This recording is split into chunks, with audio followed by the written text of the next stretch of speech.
کہ جب تو رب کی بارگاہ میں آئے گا اور تجھے لایا جائے گا۔ کافی سارے ایسے بندے تھے جن کو اللہ کی بارگاہ میں آنا یاد ہی نہیں تھا، جو اللہ کی بارگاہ میں آنا پسند ہی نہیں کرتے تھے، اور وہ ایک ہی بات کرتے تھے کہ جناب ہمارے پاس ٹائم نہ ہے، ہمارے پاس کام بہت ہے، ہماری نیند نہیں پوری ہوتی، ہم تھکے ہوتے گئے۔ وہ بندے بھی آج قبروں میں پڑے گئے اور اپنے گناہوں کی سزا بھگت رہے ہیں۔ یہ حدیث مبارکہ کا مفہوم ہے کہ یہ جو دنیا کی آگ ہے، جب اس کو دنیا پر بھیجا جانے لگا تو اللہ رب العزت نے فرمایا فرشتوں کو کہ اس کو 70 مرتبہ دھوئے، 70 مرتبہ دھو کر اس کو دنیا میں بھیجے۔ اب یہ جو آگ جو دنیا میں اس وقت ہے، جس کی تپش کو ہم برداشت نہیں کر پاتے، یہ جہنم کی آگ سے 70 گنا کم ہے۔ تو جو جہنم کی آگ ہے وہ اس سے 70 گنا زیادہ جو ہے وہ تپش رکھتی ہے، مطلب اس میں طاقت جلانے کی دنیا کی آگ سے 70 گنا زیادہ ہے۔ تو ہمیں اس وقت سے پناہ مانگنی چاہیے، اس وقت سے ہمیں توبہ کرنی چاہیے کہ جب ہمیں جہنم میں ڈالا جائے گا،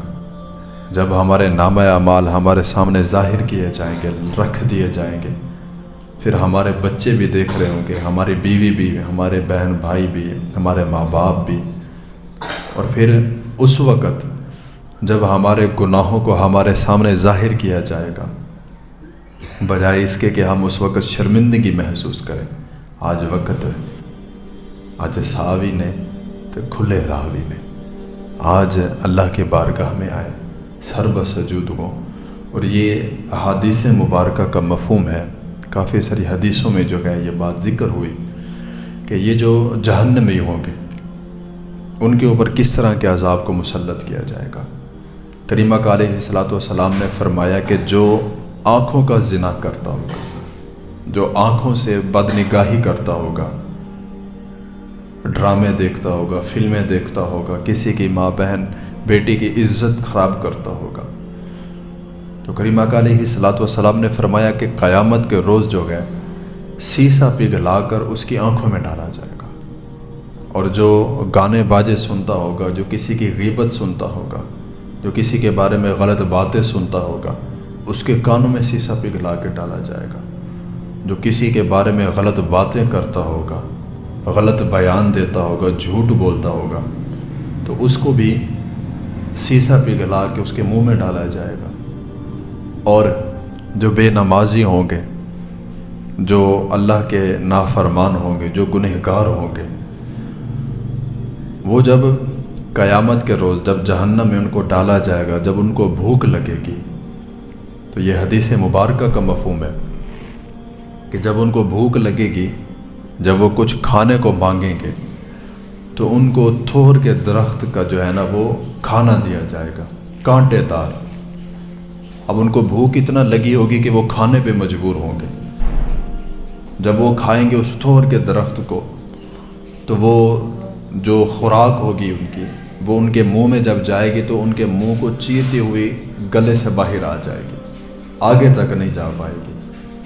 پھر کریمہ کا علیہ الصلوۃ والسلام نے فرمایا جب وہ پانی مانگیں گے، جب ان کو پیاس کی شدت محسوس ہوگی، تو پھر ان کو کھولتا ہوا پانی،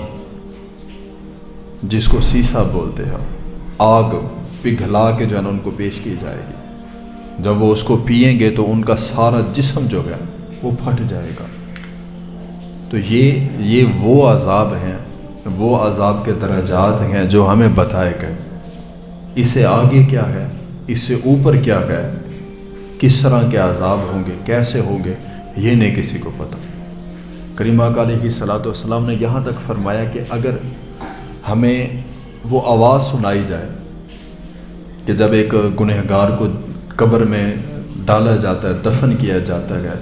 تو اس کی قبر سے جو آوازیں آتی ہیں جو بھیانک قسم کی، اگر وہ ہمارے اوپر ظاہر کر دی جائیں، اگر ہمیں سنائی جائیں، تو کریمہ کا علیہ الصلوۃ والسلام نے فرمایا کہ لوگ اپنے پیاروں کو، اپنے رشتہ داروں کو دفنانا ہی چھوڑ دے اس خوف سے، اتنا دردناک اور بھیانک آوازیں ہوتی ہیں۔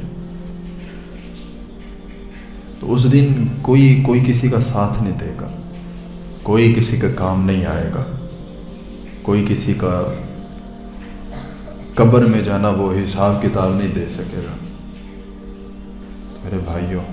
وہ وقت قریب ہے، کیا پتہ کس کا وقت کون سا ہو۔